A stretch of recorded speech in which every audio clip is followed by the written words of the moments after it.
వాటి ప్రకారమై నడిచే కృప దయచేయండి. ఈ మాటలు మా జీవితానికి ఆశీర్వాదకరముగా మేలుకరముగా మలచండి. సంతృప్తికరమైన జీవితం వైపునకు ఈ మాటల ద్వారా మమ్మల్ని నడిపించండి.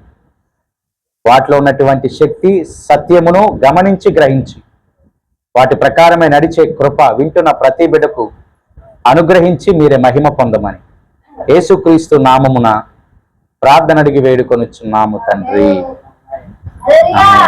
మంచిదండి. యోహాను సువార్త 1వ అధ్యాయము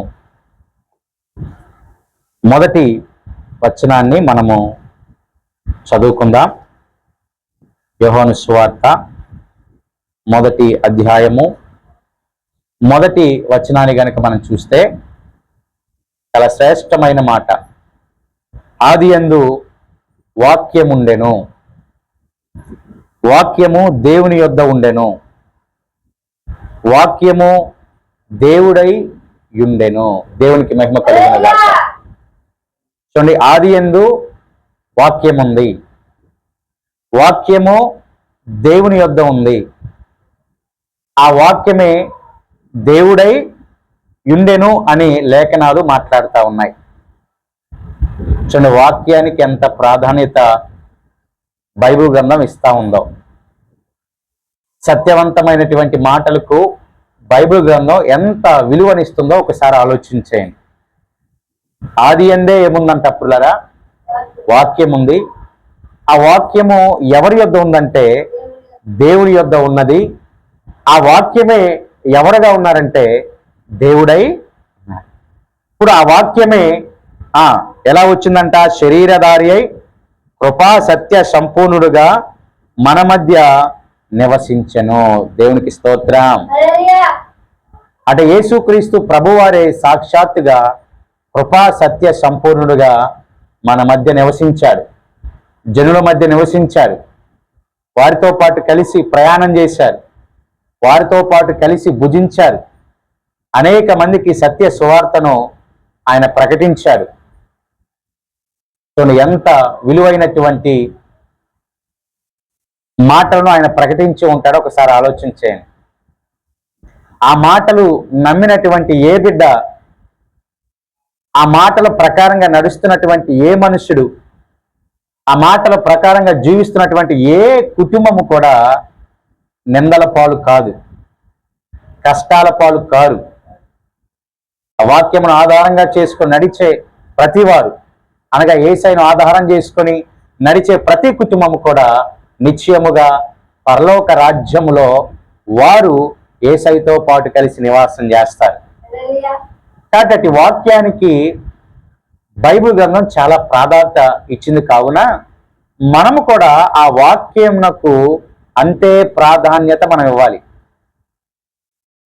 మనము వస్తున్నాం వెళ్ళిపోతున్నాం అనేటటువంటి వారిగా కాకుండా ప్రతి దినము ప్రతి వారము చెప్పబడుతున్నటువంటి ఈ వాక్యమును మనం మన హృదయాల్లో భద్రం చేసుకోవాలి. మన హృదయాల్లో భద్రం చేసుకుంటే ఆ వాక్యమే నిన్ను నన్ను మనందరినీ కూడా ముందుకు నడిపిస్తుంది. ఏ పరిస్థితులలో ఎలాగ నడవాలో చేసేది చెప్పేది వాక్యమే. ఏ కష్టములో ఎలాగ ప్రవర్తించాలో చెప్పేది వాక్యమే.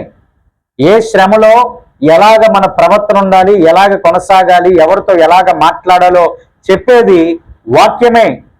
ఎందుకంటే ఆ వాక్యమే దేవుడై ఉన్నాడు. కాబట్టి దేవాతి దేవుడు మనతో పాటు కలిసి మరి నివసిస్తే మరి ఆయనే మనల్ని బలపరిచి ముందుకు నడిపిస్తారు. కాబట్టి వాక్యానికి మనము ప్రథమ ప్రాధాన్యత ఇవ్వాలి. పౌలు భక్తుడు అంటాడు, పుల్లరా, కొలస్సీ పత్రికలో ఒక మాటను గనక మనము చూడగలిగినట్లయితే, కొలస్సీ పత్రిక 3వ అధ్యాయము 16వ వచనంలో చివరి మాట నేను చదువుతున్నాను. క్రీస్తు వాక్యము మీలో సమృద్ధిగా నివసింపనీయుడి అన్నాడు. ఆమేన్. క్రీస్తు వాక్యము మీలో ఎలా ఉండాలంటే పుల్లారా, మనలో సమృద్ధిగా క్రీస్తు వాక్యం ఉండాలి. సమృద్ధిగా వాక్యం ఉండాలి. సమృద్ధిగా మనలో క్రీస్తు వాక్యము నిలిచి ఉండాలి. అప్పుడు ఆ వాక్యము మనల్ని ఏం చేసిద్దంటే ఏ పరిస్థితిలో ఎలాగా నడవాలో ఆ మాటలే మనకి, ఆ వాక్యమే మనకి తెలియపరుస్తుంది. కాబట్టి మన హృదయములో మొదటిగా సమృద్ధిగా ఉండవలసింది ఏంటయ్యా అంటే వాక్యము, అంటే దేవుని యొక్క మాటలు. ఆ వాక్యమే దేవుడై ఉన్నాడు కాబట్టి, అంటే ఆయనే మన హృదయంలో నివసించాలి. ఆయన మాటలు మన హృదయంలో గనక నివసించగలిగినట్లయితే ఏ పరిస్థితుల్లోనైనా ఆ మాటలే మనల్ని బలపరిచి ముందుకు నడిపిస్తాయి. కాబట్టి ఈ యొక్క సమయంలో దేనికి ప్రాధాన్యత మనం ఇవ్వాలండి? వాక్యానికి, అంటే ప్రభువునకు ప్రాధాన్యత, వాక్యమునకు ప్రాధాన్యత మనము ఇచ్చేటటువంటి వారిగా ఉండాలి. వాక్యము హృదయంలో ఉంటే ఏమవుతుందో తెలుసా పుల్లారా? లేఖనాలు మాట్లాడుతూ ఉన్నాయి. ఒకసారి చదవండి. 119వ కీర్తన 11వ వచనాన్ని గనక ఒకసారి మనం చూస్తే పుల్లారా, అక్కడ రాయబడుతున్నటువంటి మాట ఈ రీతిగా సెలవిస్తా ఉంది. 119వ కీర్తన 11వ వచనాన్ని చదువుదాం.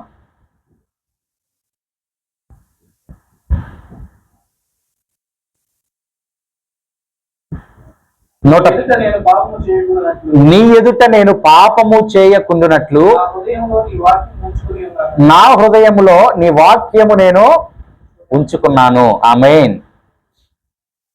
నీ ఎదుట నేను పాపము చేయకుండా ఉండినట్లు నా హృదయంలో ఏముందంట? వాక్యము. అబ్బా, ఎంత కమ్మని మాట పుల్లరా! పాపము చేయకుండా ఉండాలంటే హృదయంలో భక్తుడు ఏముంచుకున్నారంట?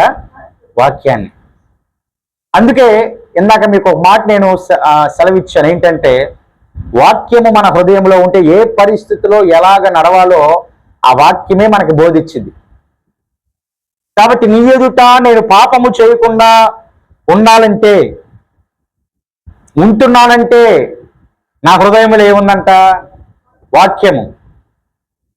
ఎలాగున్నది? సమృద్ధిగా ఉంది. దేవునికి స్తోత్రం. నా హృదయంలో వాక్యము సమృద్ధిగా ఉంది, కావున నేను పాపము చేయట్లేదు. ఎందుకంటే ఆ వాక్యము నన్ను హెచ్చరిస్తుంది, ఆ వాక్యము నన్ను గద్దిస్తుంది.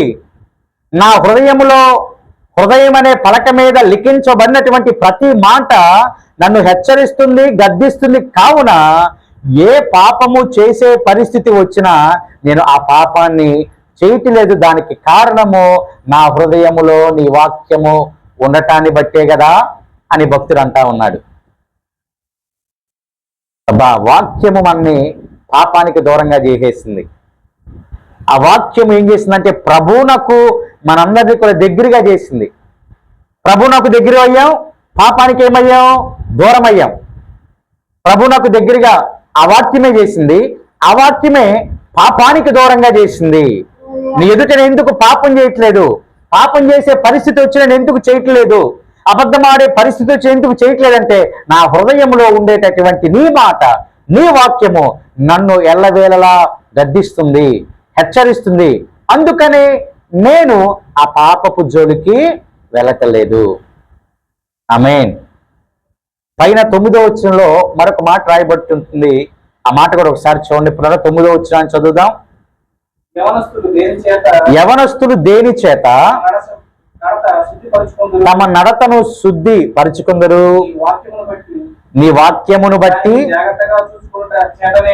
దానిని జాగ్రత్తగా చూచుకొనుట చేతనే కదా.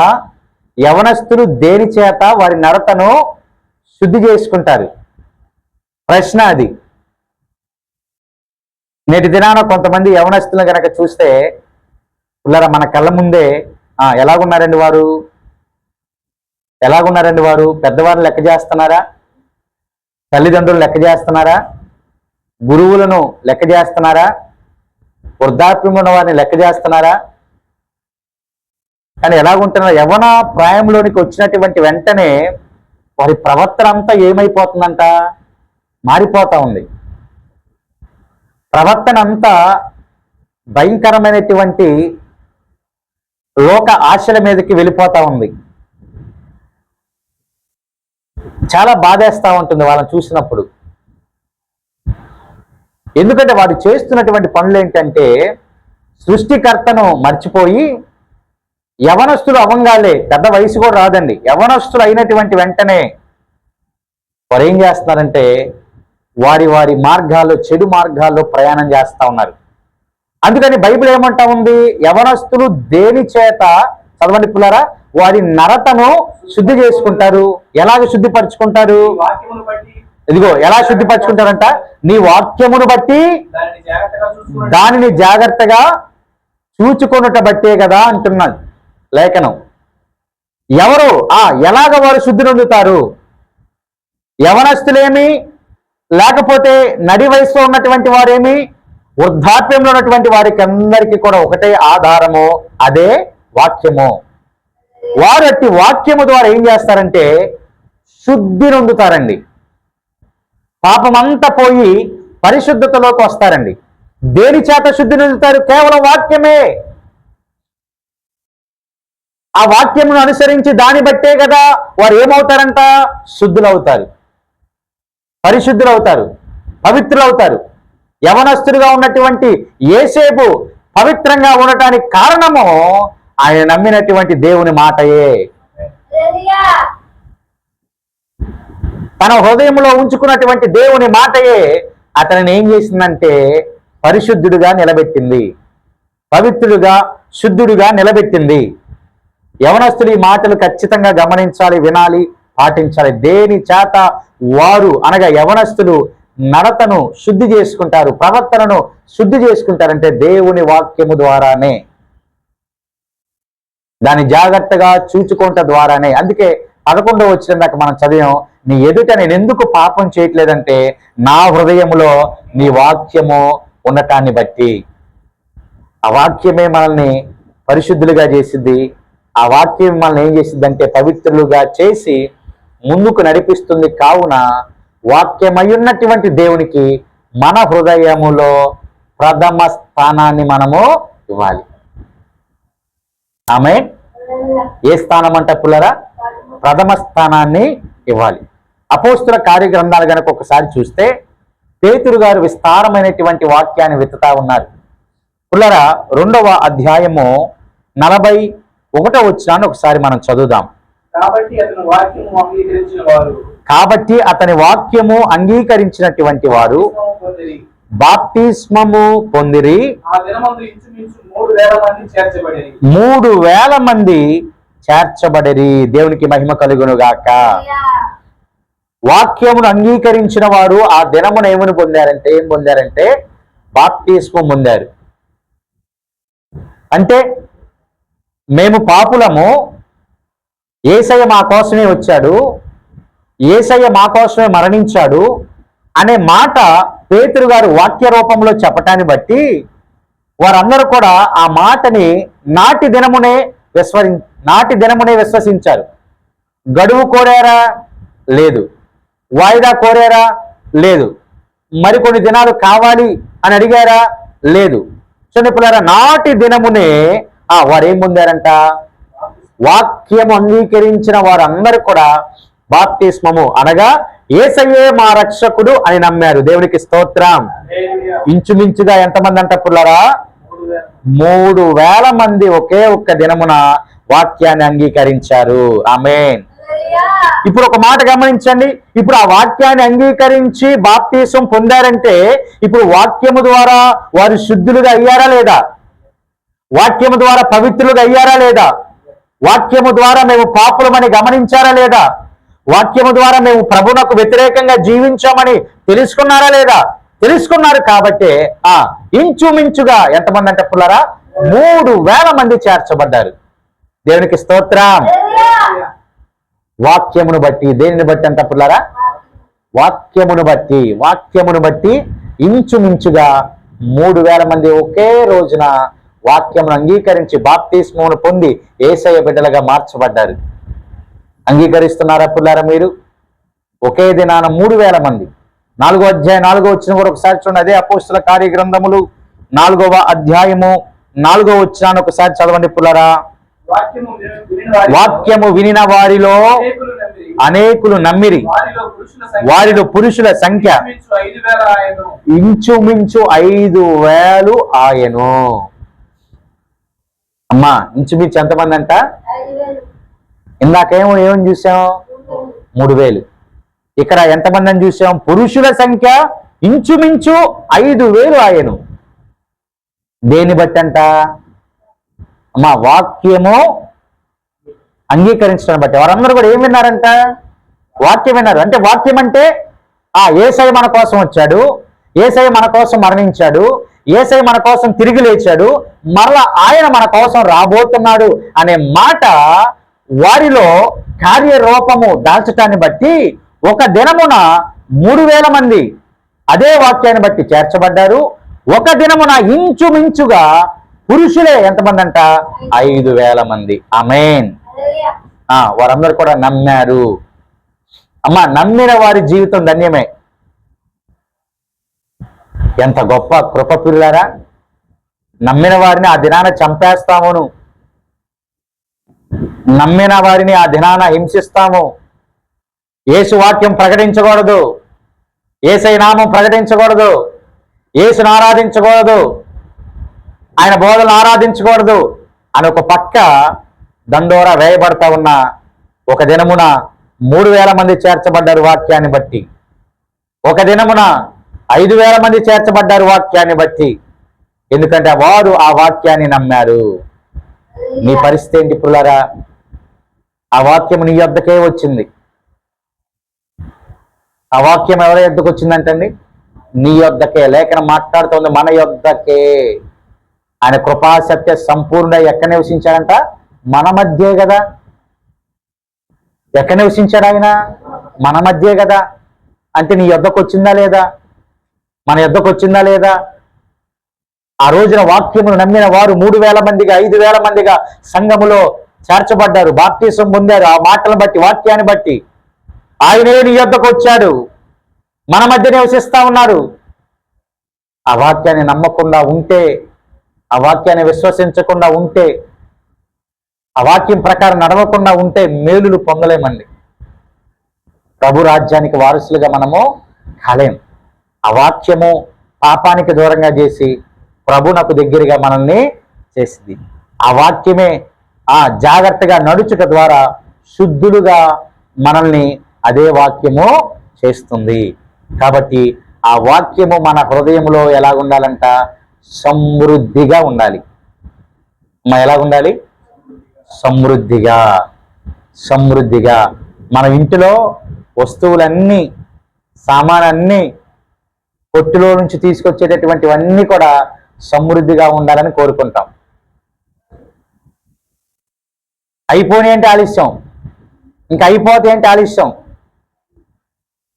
యజమానితో చెప్పేసి దయ్య అదిగో అయిపోతున్నాయి అని. అంటే ఏంటి? కొంచెం గైడ్ చేయటం, హెచ్చరించడం. ఇంకో 2 రోజులు అయిపోతున్నాయి, జాగ్రత్తగా ఆలోచించు, మన తీసిరాని అర్థంగా తప్పులారా. అంటే ఆ స్త్రీ ఏం కోరుకుంటుంది? నా ఇంటిలో సమృద్ధి ఉండాలి, కొరత ఉండకూడదు, దేనికోసం కూడా బాధపడకూడదు అని ముందుగానే యజమానుడితో పంచుకుంటా ఉంటుంది. దానికంటే శ్రేష్టమైనది ఏంటంటే ఇక్కడ దేవుని యొక్క వాక్యము. ఆ వాక్యము మన హృదయంలో సమృద్ధిగా ఉంటే పాపం జోలికి వెళ్తామా? వెళ్ళం. అపవిత్రత మనలో ఉండిద్దా? ఉండదు. ఆ వాక్యమే మనల్ని ఏం చేసిద్ది? శుద్ధులుగా. యవనస్తులు దేని చేత శుద్ధులు అవుతారు? వాక్యాన్ని బట్టే, దాన్ని జాగ్రత్తగా చూచుకోవటం బట్టే కదా. ఇందాక ప్రస్తావించినట్లుగా ఎందుకు యవన బిడ్డలు ఇలాగ తయారైపోతా ఉన్నారు? ఎందుకు అననుకూలంగా మారిపోతున్నారు? ఎందుకు తల్లిదండ్రులకు వ్యతిరేకలైపోతా ఉన్నారు?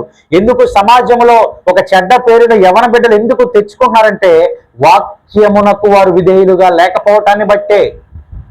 అదే వాక్యాన్ని చేతబడితే, ఆమేన్, అదే వాక్యమును వారు విశ్వసిస్తే, హృదయంలో భద్రం చేసుకుంటే వారు శుద్ధులుగా అవుతారు. ఆ వాక్యమే ఆ యవన బిడ్డల్ని గొప్ప స్థితిలో నిలబెట్టిద్దండి. ఆ వాక్యమే ఏ కుటుంబాన్నైనా, ఏ బిడ్డలైనా గొప్ప స్థితిలో నిలబెట్టింది. కాబట్టి వాక్యానికి ప్రాధాన్యత మనం ఎక్కువగా ఇవ్వాలి. లేఖనాల్లో కొన్ని మాటలు కనుక చూస్తే వాక్యము నమ్మనటువంటి బిడ్డలు కూడా ఉన్నారు. చూడండి, అపోస్తుల కార్యగ్రంథములు 7వ అధ్యాయాన్ని ఒకసారి మనం చదువుదాం. 7వ అధ్యాయము 51వ వచనం ఒకసారి చదవండి పిల్లరా. మూర్ఖులారా, ముష్కరులారా, హృదయములను చెవులను లోబరచ నల్లని వారలారా, ఎల్లప్పుడూ పరిశుద్ధాత్మను ఎదిరించుచున్నారు. చాలండి. హృదయమును చెవులను దేవుని వాక్యమునకు లోబరచనల్లనటువంటి వారు. మూలవాక్యం ఏం చూసాం మనం? వాక్యము మన హృదయములో ఎలా ఉండాలంట? సమృద్ధిగా ఉండాలి. ఇది ఇక్కడ రాయబడుతున్న మాట, హృదయములను చెవులను దేవుని వాక్యమునకు లోబరచనల్లనటువంటి వారు అని. అంటే దేవుని వాక్యానికి విధేయత చూపుతున్నారా అమ్మా? దేవుని వాక్యానికి విధేయత చూపుతున్నారా వారు? లోబరచనల్లనటువంటి వారు ఎలా ఉన్నారంటే వారి పితరుల వలె ఉన్నారంట. అంటే దాని అర్థం ఈజీగా అర్థమైపోతుంది. వారి పితరులు దేవుని వాక్యానికి లోబడలేదు, వారి కుమారులు కుమార్తెలు కూడా దేవుని వాక్యానికి లోబడలేదు. దేవుని వాక్యానికి విధేయత చూపాలని లేఖనం మాట్లాడుతూ ఉంది. పితరులు ఎలాగున్నారో కుమారులు అలాగే ఉంటున్నారు.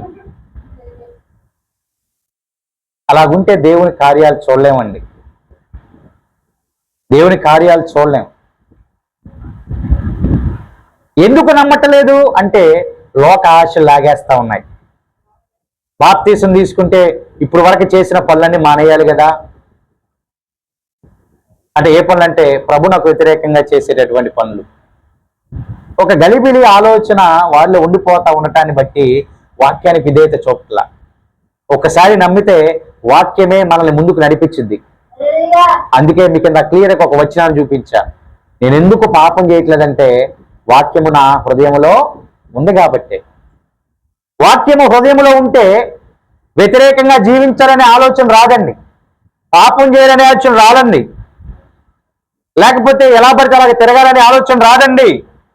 కానీ వీరు హృదయాన్ని చెవులను వాక్యానికి లోబరచకుండా పితరుల వలె ఉంటున్నారంట.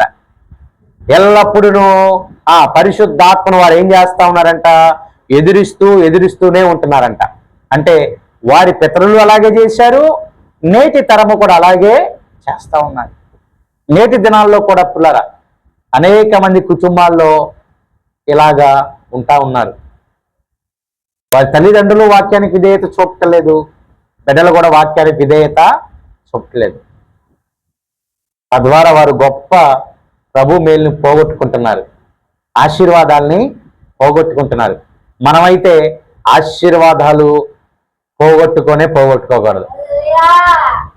వాక్యానికి విధేయత, వాక్యాన్ని నమ్మి విశ్వసించాం, నమ్మాం, రక్షణలోనికి వచ్చాం కాబట్టి ఆ వాక్యాన్ని చేత పట్టుకొని అనుదినము దినదినము కూడా మనము ప్రవర్తించాలి, మనము నడవాలి. ఎలాగో తెలుసా పుల్లరా? 17వ అధ్యాయం అపోస్తుల కార్యగ్రంథములో 17వ అధ్యాయాన్ని కనుక ఒకసారి మనం చూస్తే, ఒకసారి చదవండి పుల్లరా. 17వ అధ్యాయము 10వ వచనాన్ని మనం చదువుదాం.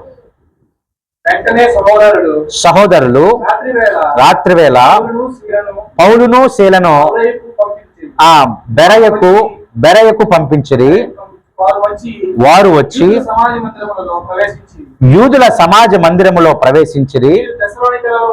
తెస్సలోనికలో ఉన్న వారికంటే గనులయుండిరి గనుక ఆసక్తితో వాక్యమును ఏం చేశారంట? అంగీకరించారు. దేవునికి స్తోత్రం. వీరు తెస్సలోనికలో ఉన్నటువంటి వారికంటే గనులు అని ఎలాగ చెప్పగలిగారు? వాక్యాన్ని అంగీకరించారు. దాని అర్థం తెస్సలోనికలో ఉన్నటువంటి కొంతమంది మనుషులు వాక్యాన్ని అంగీకరించలేదు. వీరు ఎందుకు గనులయ్యారు అంటే వాక్యాన్ని అంగీకరించారు కాబట్టి. ఇంకా అంత మాత్రమే కాదు గాని ప్రియా దేవుని సంగమా, చూడండి, పౌలును శీలయును చెప్పిన సంగతులు అలాగున్నవో లేవో అని ప్రతి దినమును లేఖనమును పరిశోధించుతూ వచ్చారు. దేవునికి స్తోత్రం. అసలు పౌలు శీల చెప్పిన సంగతులు అలా ఉన్నాయో లేవో అని ప్రతిరోజు లేఖనాలు వీళ్ళు ఏం చేశారంట? పరిశోధన చేశారు, పరిశీలన చేశారు. కాబట్టి వీరు ఏమయ్యారంటే గనులయ్యారు. ఆమేన్. ఎంత గొప్ప కృప అండి. అంటే వారు వాక్యము చెప్పేసిన తర్వాత వీరు ఏం చేశారంటే అసలు అలా ఉన్నాయా లేవా అని లేఖనాలని వారు ఏం చేశారంటే పరిశీలన చేసినట్లుగా, పరిశోధించినట్లుగా లేఖనాల ద్వారా మనము చూస్తూ ఉన్నాం. అందుకనే వారిలో ఉన్నటువంటి స్త్రీలు, పురుషులు చాలా మంది విశ్వసించారు. వారు విన్న వాక్యాన్ని బట్టి, వారు పరిశీలన చేసిన వాక్యాన్ని బట్టి. ఆమేన్. వారు విన్న వాక్యాన్ని బట్టి, వారు పరిశీలన చేసిన వాక్యాన్ని బట్టి. ఇప్పుడు మనం కూడా పరిశోధన చేయటం అంటే ఏమీ లేదు పుల్లారా. దైవజనులుగా చెప్పినటువంటి వాక్యము అందించి వారి వారి గృహాలకు వెళ్ళిపోయినటువంటి తదుపరి మీరు మరలా చెప్పినటువంటి వాక్యాన్ని ధ్యానం చేయాలి. చెప్పినటువంటి వాక్యాన్ని మరలా చదవాలి. చెప్పినటువంటి వాక్యము ప్రకారమై నడవటానికి మిమ్మల్ని మీరు సిద్ధం చేసుకోవాలి. వీరేం చేశారంటే అలాగా పరిశోధన చేశారు. గుడ్డిగా నమ్మేశారు. ఒక మాట చెప్పండి, గుడ్డిగా నమ్మేశారా అంటే వారు పరిశీలన చేశారు కాబట్టి పరిశీలనలో వారికి ఏం తెలిసిందంటే క్రీస్తే లోకరక్షకుడని తెలిసింది. ఆమేన్. వారి పరిశోధనలో వారు తెలుసుకున్న గొప్ప సత్యం ఏంటంటే క్రీస్తే లోకరక్షకుడు. ఆయనే మరణించాడు, ఆయనే తిరిగి లేచాడు, ఆయనే మరలా రాబోతున్నాడని పరిశీలన చేసి మరి తెలుసుకున్నారు. కాబట్టి వారు గొప్పవారు, ధన్యులు అయ్యారు. పురుషులు, స్త్రీలు కూడా ఆ వాక్యాన్ని విశ్వసించారండి.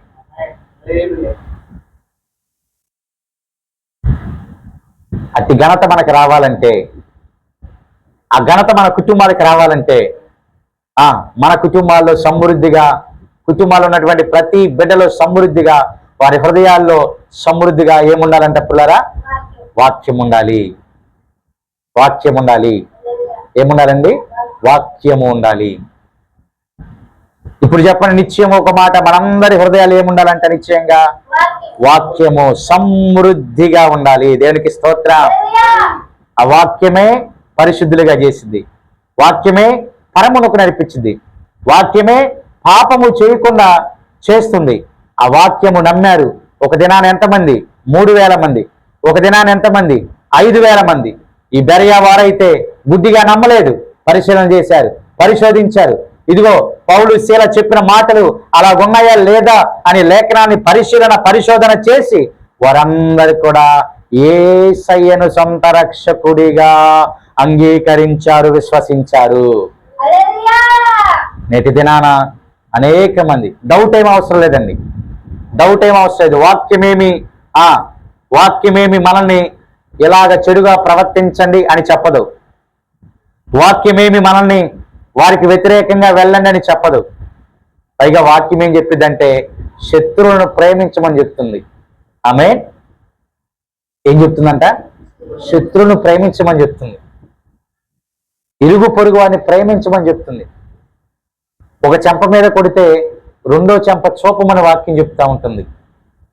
ఎంత గొప్ప కృపండి, ఎంత ధన్యత అండి. ఆ మాటలే కదా నమ్మమంటుంది, ఆ మాటలనే కదా విశ్వసించమంటుంది, ఆ మాటలే కదా యేసయ్య బోధించింది.